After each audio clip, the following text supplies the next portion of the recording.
ഞങ്ങൾ പാലാക്കാർക്ക് അതിപ്പോൾ ഏത് മതത്തിൽപ്പെട്ടവരും ആയിക്കോട്ടെ, ഈ കുരിശുപള്ളി ഒരു വികാരമാണ്.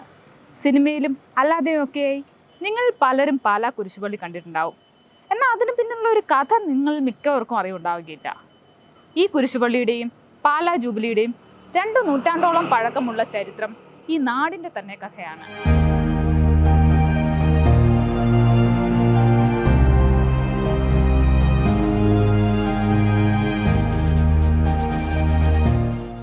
പള്ളി, ലാലം സെന്റ് മേരീസ് പള്ളി, ലാലം സെന്റ് ജോർജ് പുത്തൻ പള്ളി എന്നീ 3 പള്ളികളുടേതാണ് പാലാ കുരിശുപള്ളി. മീനച്ചിലാറിന്റെ മറുകരയിൽ AD 1002 സ്ഥാപിക്കപ്പെട്ട പാലാ പള്ളി എന്നറിയപ്പെടുന്ന സെന്റ് തോമസ് കത്തീഡ്രലിൽ നിന്നാണ് ഈ കുരിശുപള്ളിയുടെ ചരിത്രം ആരംഭിക്കുന്നത്. നൂറ്റാണ്ടുകൾക്കിപ്പുറം മീനച്ചിലാറിന്റെ ഇങ്ങേക്കരയിലുള്ളവർ ചേർന്ന് 1837 പാലായിലെ പഴയ അങ്ങാടിയുടെ ഹൃദയഭാഗത്ത് സെയിന്റ് തോമസിന്റെ പേരിൽ ഒരു ചെറിയ കപ്പേള സ്ഥാപിച്ചു.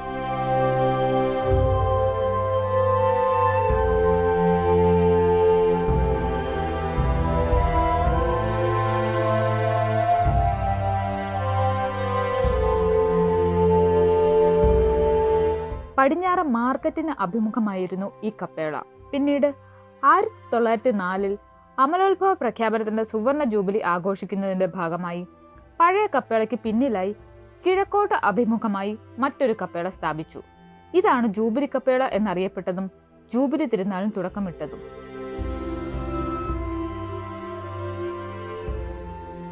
എന്നാൽ 1934 ഓഗസ്റ്റ് 3 അർദ്ധരാത്രി ചില സാമൂഹിക വിരുദ്ധർ ഈ കപ്പേളയിലെ വിശുദ്ധ രൂപം തകർത്തു.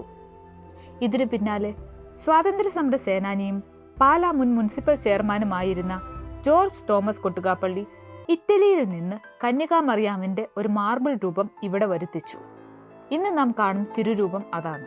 കാലക്രമേണ പഴയ കപ്പേള ബലഹീനമായതോടെ പാലായുടെ പ്രൗഢിക്കൊത്ത രീതിയിൽ പുതിയതൊന്നു പണിയാൻ തീരുമാനമായി.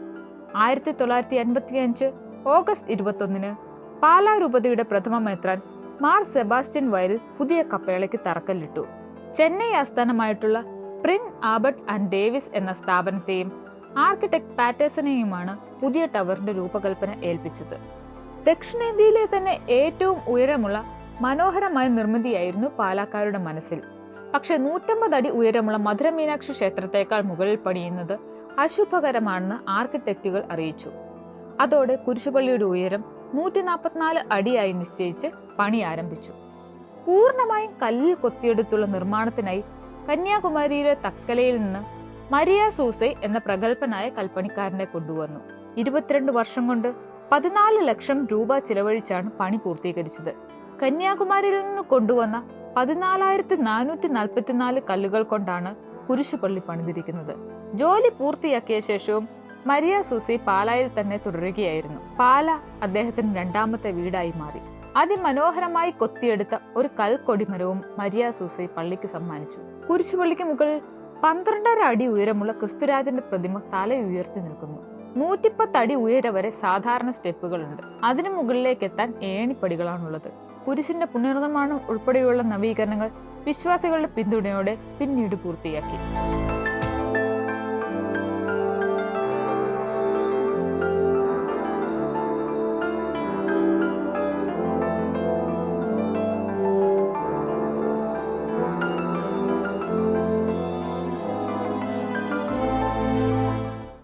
ഇപ്പോൾ ഈ കാണുന്ന കുരിശുപള്ളിക്ക് ഏതാണ്ട് 50 വർഷത്തെ പഴക്കമുണ്ട്.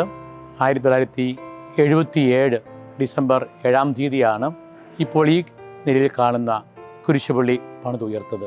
ഈ കുരിശുപള്ളിയിലെ പ്രധാന തിരുനാൾ പരിശുദ്ധ അമ്മയുടെ അമലോത്ഭവ തിരുനാളാണ്. 1854 പരിശുദ്ധ മറിയത്തിൻ്റെ അമലോത്ഭവം ഒരു വിശ്വാസത്യമായിട്ട് പ്രഖ്യാപിച്ചതിൻ്റെ 50-ാം വർഷത്തിൽ 1904 ഡിസംബർ 8-ാം തീയതി ആ ജൂബിലി ലോകമെമ്പാടും ആഘോഷപൂർവ്വം കൊണ്ടാടിയപ്പോൾ പാലായും ആ തിരുനാൾ ആഡംബരപൂർവ്വം ആഘോഷിക്കുകയുണ്ടായി. പിന്നീട് ഈ തിരുനാൾ പാലാ ജൂബിലി തിരുനാൾ എന്ന പേരിൽ അറിയപ്പെടുവാൻ തുടങ്ങി. എല്ലാ വർഷവും ഡിസംബർ 1 മുതൽ 9 വരെയുള്ള തീയതികളിലാണ് തിരുനാൾ ആഘോഷിക്കുന്നത്. ഏറ്റവും പ്രധാനപ്പെട്ട ദിവസങ്ങൾ ഡിസംബർ 7-ഉം 8-ഉം തീയതികളിലാണ്.